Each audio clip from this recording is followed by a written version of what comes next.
guys, what's up? It's Debbie, and I am back with more True Crimes of Criminal Minds. If you've never been to my channel before, what I do is I look at an episode of Criminal Minds, and then I talk about a true crime case that is either mentioned in the episode, similar to the episode, and sometimes episodes are actually based on real cases, which is the case this week. And if you are a returning viewer, thank you. Welcome back. I love y'all. So let's go ahead and talk about this episode. I like this episode a lot, mainly because I love the actor and actress in it. The actor is Keith Carradine, and the actress who plays Jane is, I forgot her name, Amy Madigan, I think. And it's an excellent episode. It is season 2, episode 13, and it's called No Way Out. And again, if you're following along with my videos, I'm skipping one. And that one's called Profiler Profiled, and it's about Derek. It's a very character-intensive background type of an episode. So it's in my mind, it's very important to the series, but the case that I'm going to do for that one, I am actually watching the trial on Legal Bites channel every Monday morning. She's doing this trial, and then when I do my episode, I'm going to have her on to answer some questions about the trial. This episode marks the first appearance of Keith Carradine as Frank Breitkopf. He is in 2 episodes, and he becomes Gideon's nemesis because he wasn't able to catch him. He has a trailer full of stuff that I don't want to say this early in the video, but use your imagination. I'll get to it later.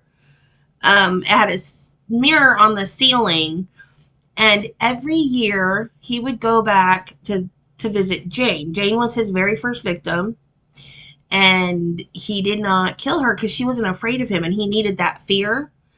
So he goes back every year, and the FBI gets called in, and there's a school bus that he hijacks, and he says, I will tell you where the kids in the school bus are if you bring Jane to me. Well, the FBI didn't have Jane, but Jane showed up, and he told them where the kids were, and they escaped.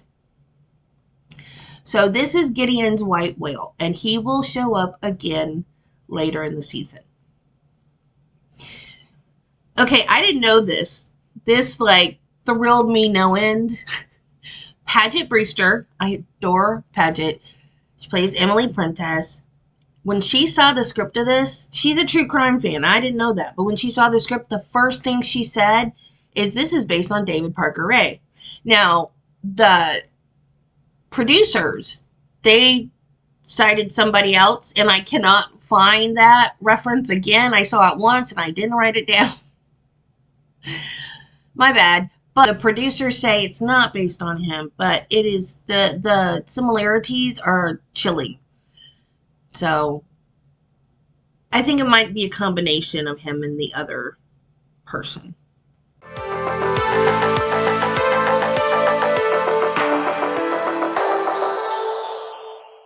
Today we're talking about the Toy Box Killer, David Parker Ray. Now, before we start, I want to give a huge warning. You know, I did a warning at the beginning of Kemper, and I think in part of my werewolf one, I put in a warning. But this one is probably the worst one that I've ever done. So, huge warning. It's going to depict torture and rape and kidnapping and bestiality. Yes, I'm whispering because I don't want YouTube to hear me use these words. So, David Parker Ray, the Toy Box Killer.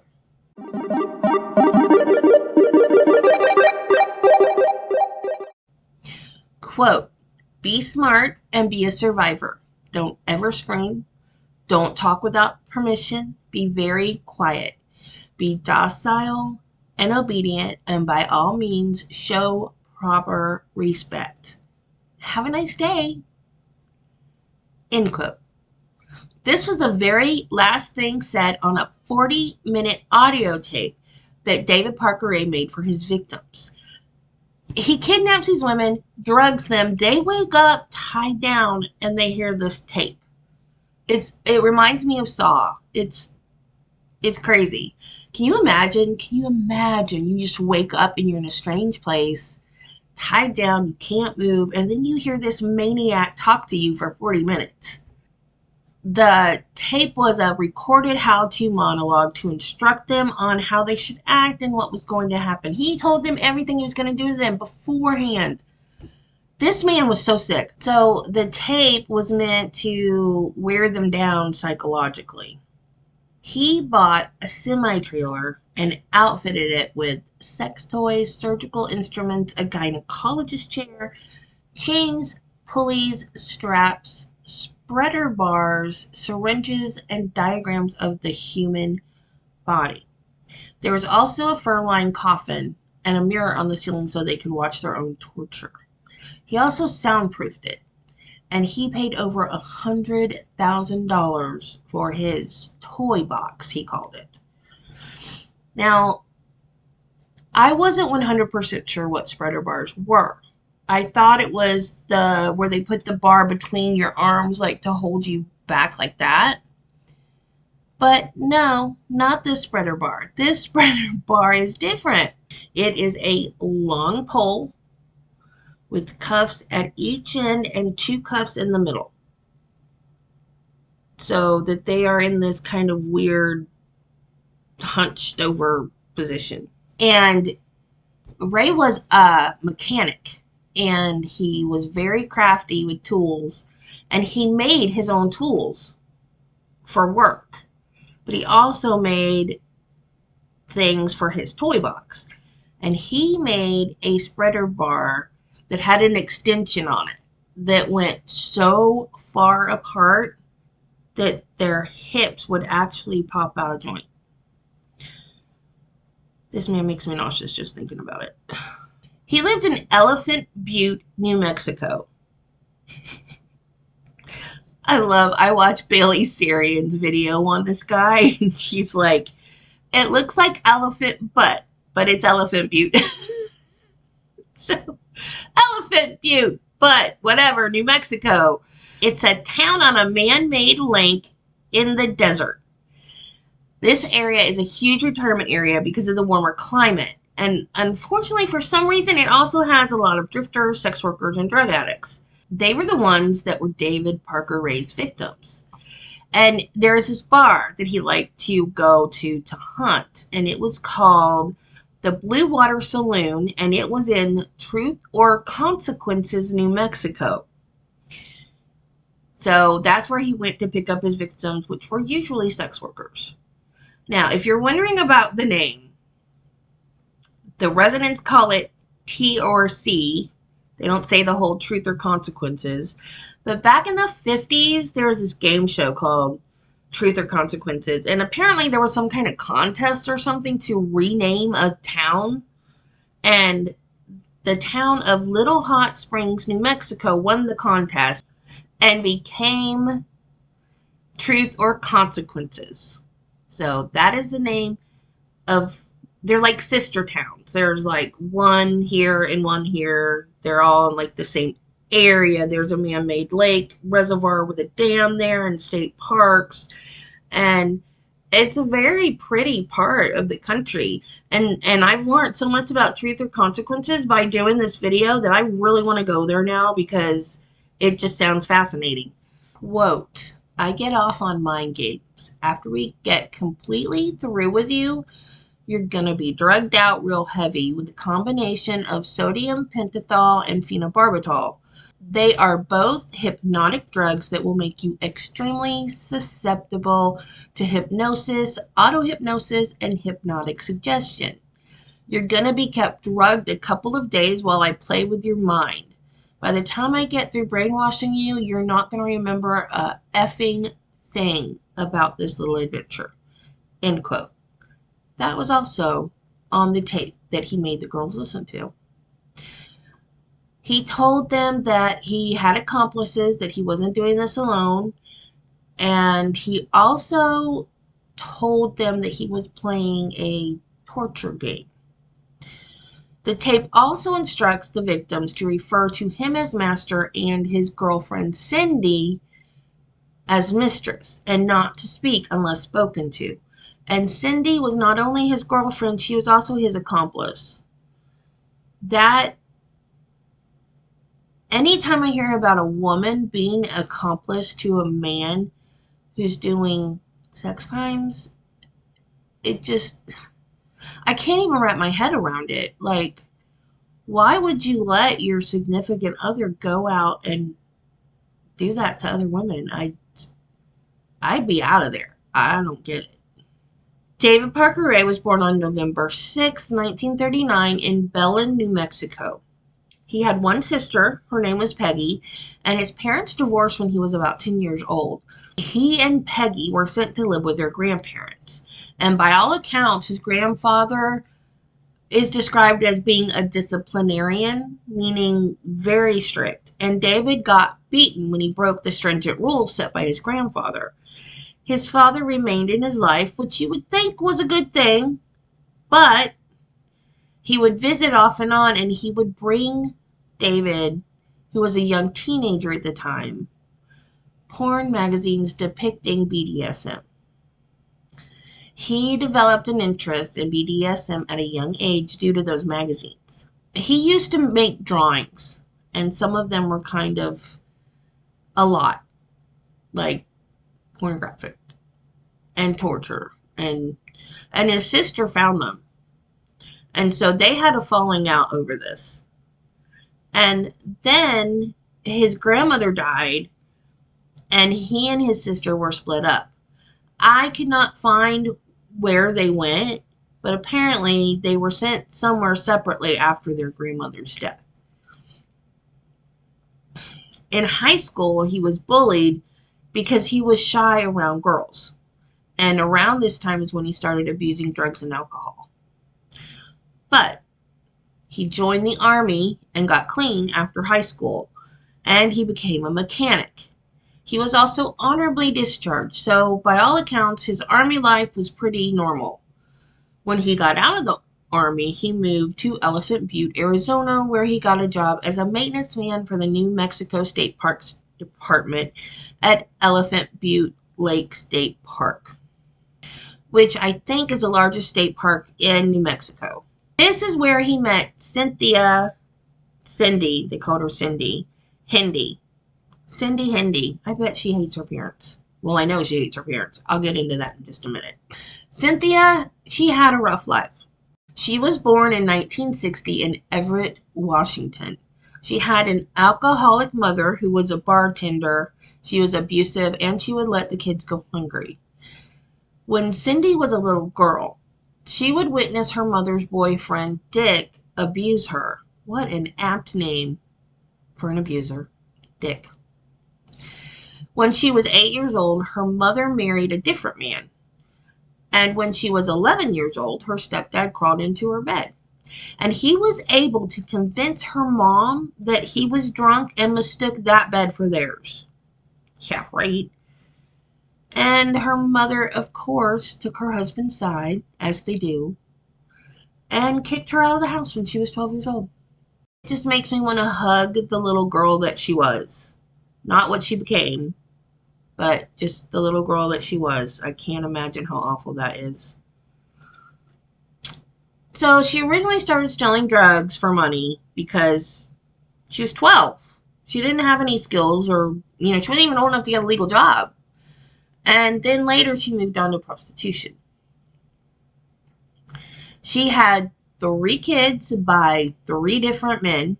And when her youngest kid was 10 years old, she was like, I'm done. I'm out. You're going to your grandparents. And shipped all the kids to their grandparents' house. And I don't even know if she ever saw them again after that. She was fleeing Washington State because she had a charge of grand theft and drug possession. And she moved to Truth or Consequences, New Mexico. And she got a job at, guess where? Elephant Butte Lake State Park. And that is where she met Ray. They quickly hit it off due to their shared violent sexual fantasies.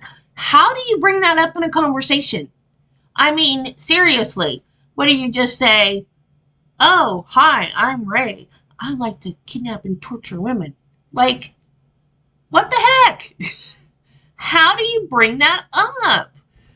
But she had come to like violent sex, and she even told one of her partners, we should rape a sex worker. So Ray was the perfect combination for, or I should say, the worst combination for her. He was 20 years older than her, but that did not seem to matter because their similar sexual appetites seemed to be what drew them to each other. And Ray told her that he had killed at least one woman every year for about 40 years. That made her nervous, but it also intrigued her. And she also said that he would brag about late disposal of bodies. Quote, the thing to do is cut them down the belly, scoop out their guts, fill the chest cavity with cement weights, and then use baling wire to wrap them up. That's what Ray told Cindy.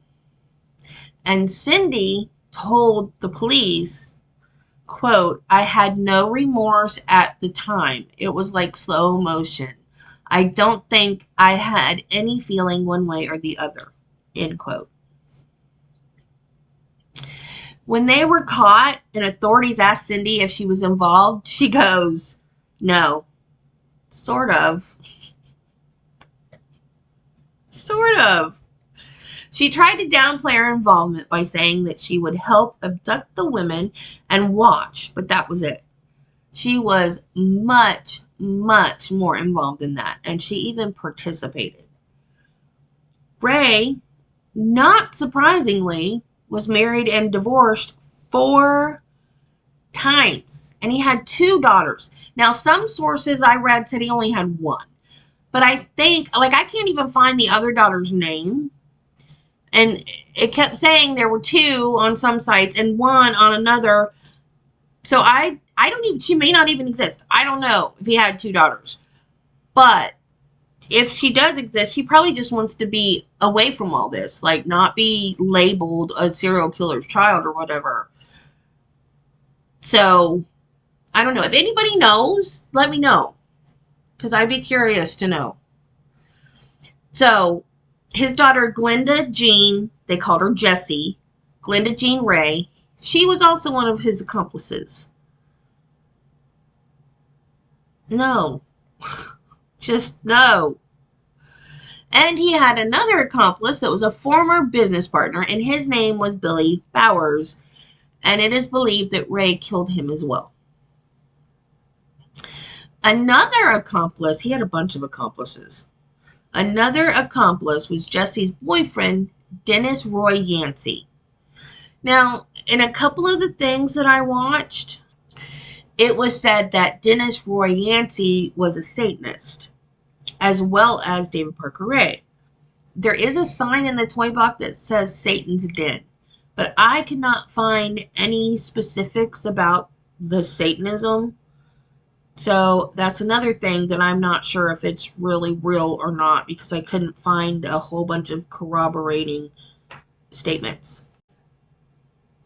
Dennis Roy Yancey helped Ray kill a woman named Marie Parker. Jesse helped abduct her. Then Ray did his thing that he liked to do. And then he forced Yancey to strangle her to death. I think he said he used a belt. He got two 15-year sentences to be served consecutively for kidnapping, conspiracy to commit a crime, tampering with evidence, and second-degree murder. He took the police to where he buried her body, and it wasn't there. So he thinks that Ray moved it, and I think he's probably right. He was paroled in 2010 after 11 years, and then 2 years later, he committed a parole violation. I don't know exactly what it was, but he committed a parole violation and was sent back to serve the rest of his sentence. But he's out now. He was released in 2021.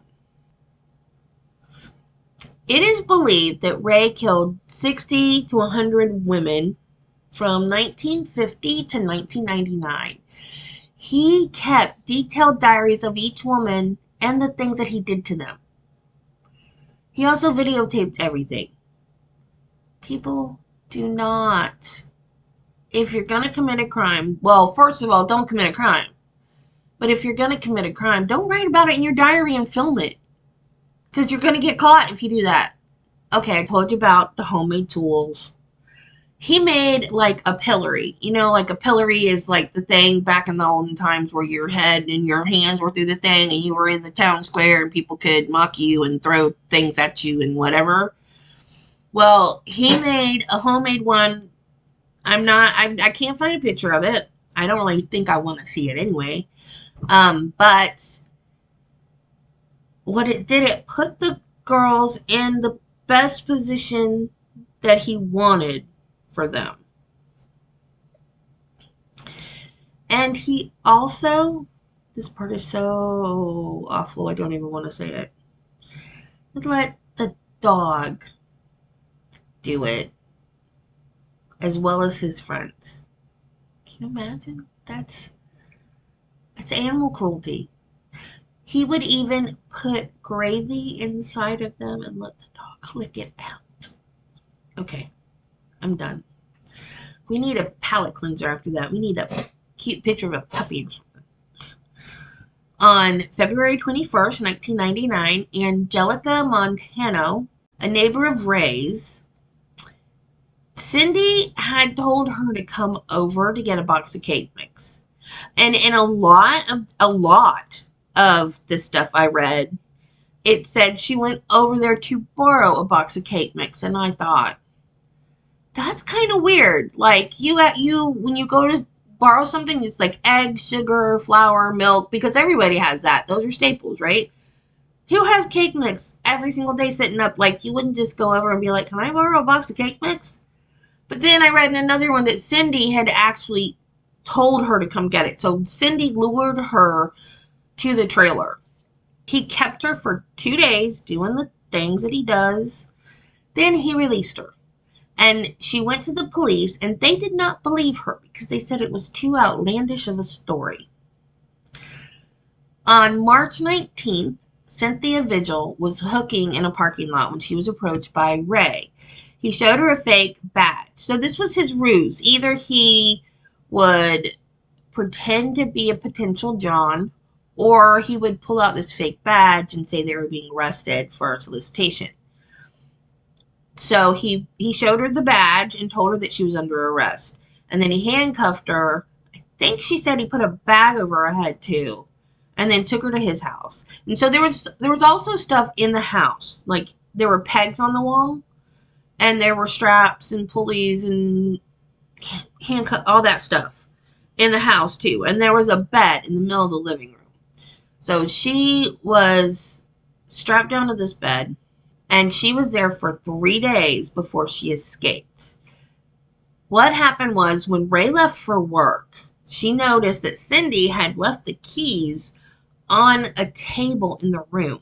And she was able somehow to get scooted over to that table, get the keys, and she was able to free herself. She didn't have time to get all of the chains and stuff off. She still had the dog collar on.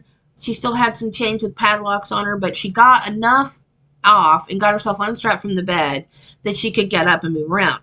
So then she picks up the phone to call 911, but then Cindy comes back in and sees it and hangs up the phone. So then Cindy, this is kind of confusing because you got Cindy and you got Cynthia, but Cindy hit Cynthia over the head with a lamp. When she fell to the floor, there was an ice pick nearby, and she picked it up, stabbed Cindy in the neck, and then she escaped. She was naked, all except, like I said, all except for the dog collar, and some of the padlock chains were still on her. And so she's naked, butt naked, out in the middle of the road trying to flag down cars. Nobody stopped, which I kind of find appalling.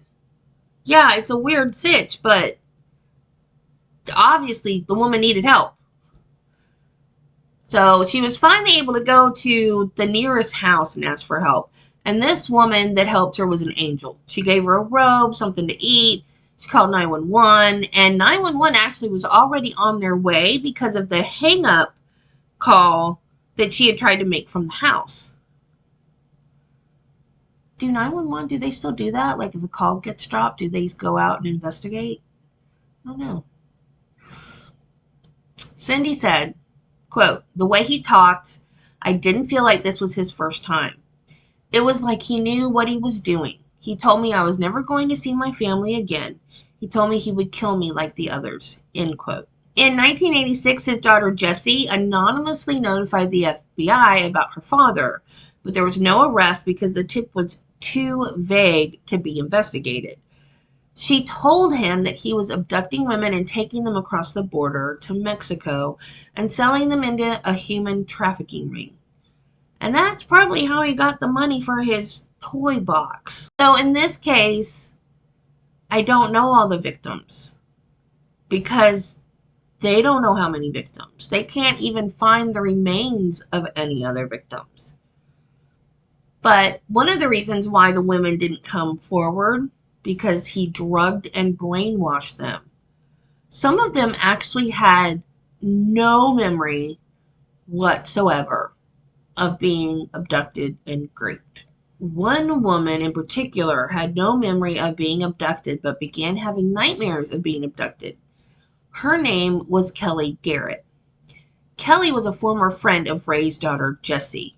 Now, by former friend, I'm not sure what that means. I don't know if that means they had a falling out and they're not friends now, or a former friend as in like maybe they went to high school together, but as adults they didn't hang out. I'm not sure. But anyways, everything I read said former friend.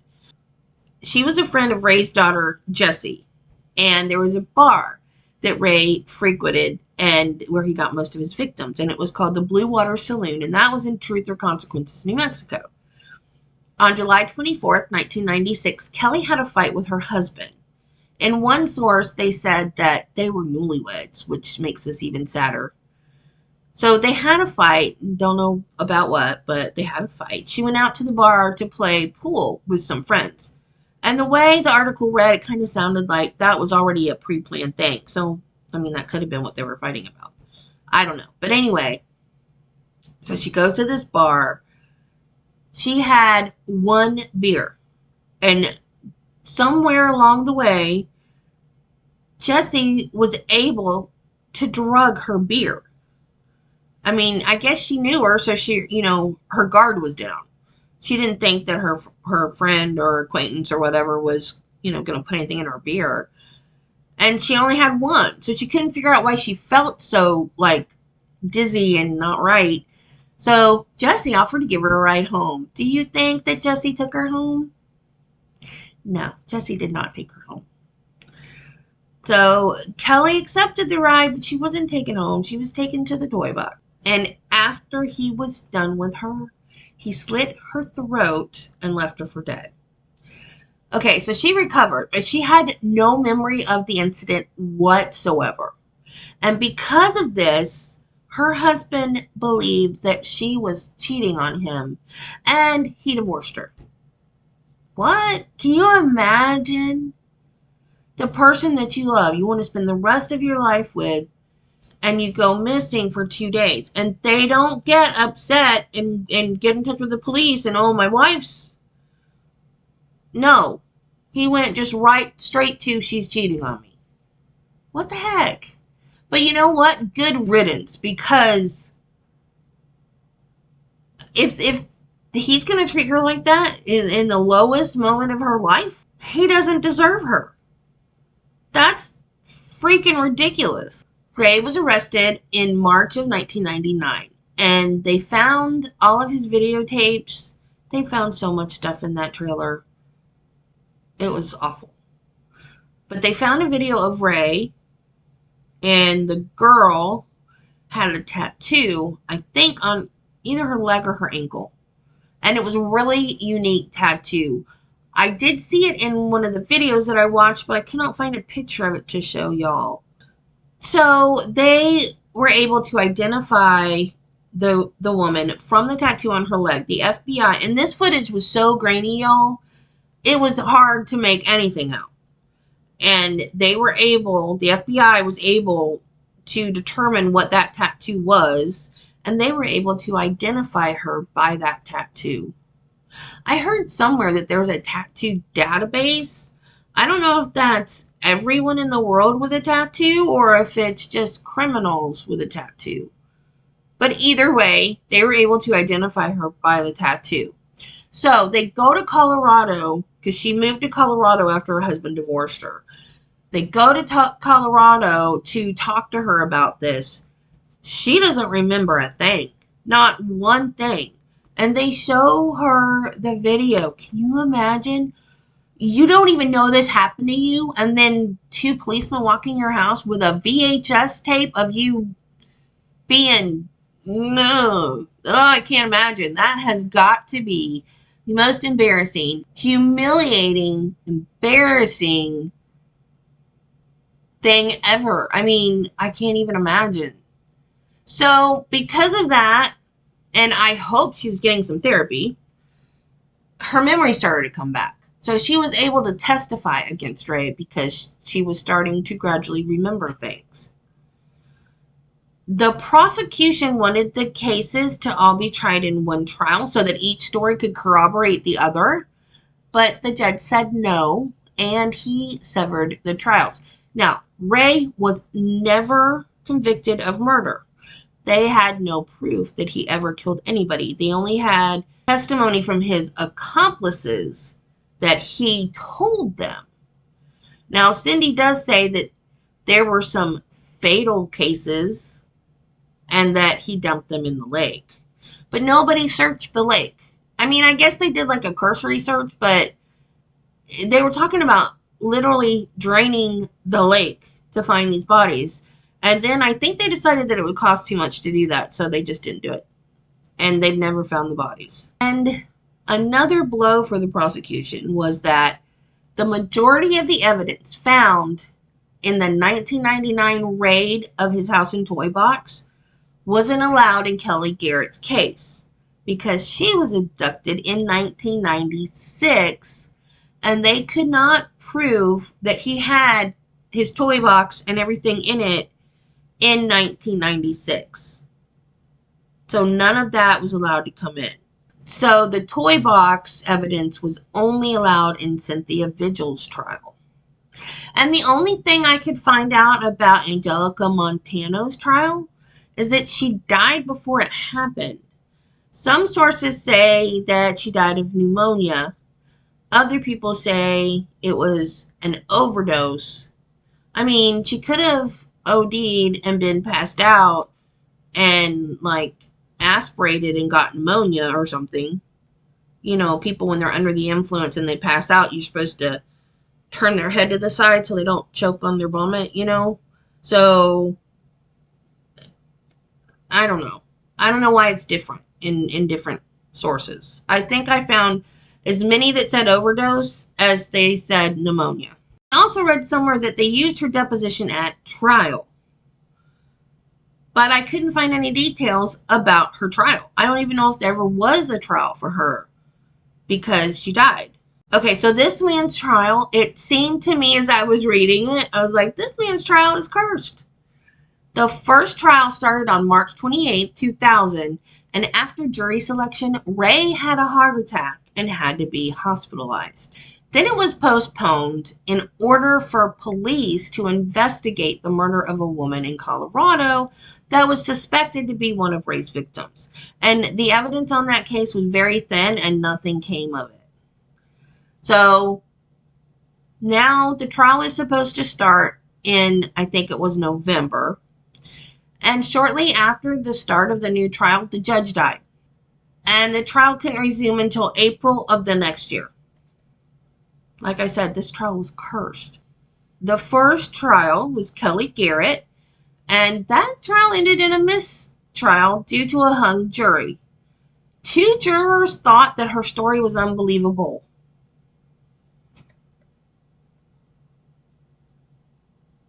Why would you make that up? There was a second trial, and Ray was convicted on all 12 counts of kidnapping, SA, and conspiracy. So 1 week into Cynthia Vigil's trial, Ray took a plea deal in exchange for leniency for his daughter, Jessie. He was sentenced to 224 years in prison. And I also read 244. So I don't know if it's 224 or 244, but a very long time. Like over 200 years in prison. He was sent to Lea County Correctional Facility in Hobbs, New Mexico. And there he was supposed to be interviewed by the state police, but he died of a massive heart attack before the interview took place, about 1 year into his sentence. He was 62 years old. So the man was only in prison for 1 year. There's a special place in hell for this man, though. He was never charged with murder, but the FBI believed that he was a serial killer. In 2012, they searched McRae Canyon near Elephant Butte, but no remains were found. Cindy Hendy, good Lord, why did her parents name her that? Cindy Hendy was sentenced to 36 years for kidnapping, and this is one I don't get, criminal sexual penetration. Isn't that just the R word? Or is that another like legal term for the R word? I don't get it. Whatever. She was supposed to be released in 2017, but instead she was released in 2019 because she served 2 years of probation in prison. And I didn't know you could do that. In the point of probation that you're out on your own and you just have to comply to a bunch of rules at this point, like you don't have to be locked up anymore. So why did she stay locked up for 2 more years? But because she did that, she received an unconditional release, meaning that she doesn't have parole, she doesn't have to check in. The only thing she has to do is register as a sex offender. And I don't know how they categorize or scale these things or whatever, but she's so low on the scale that she has no restrictions about where she can live.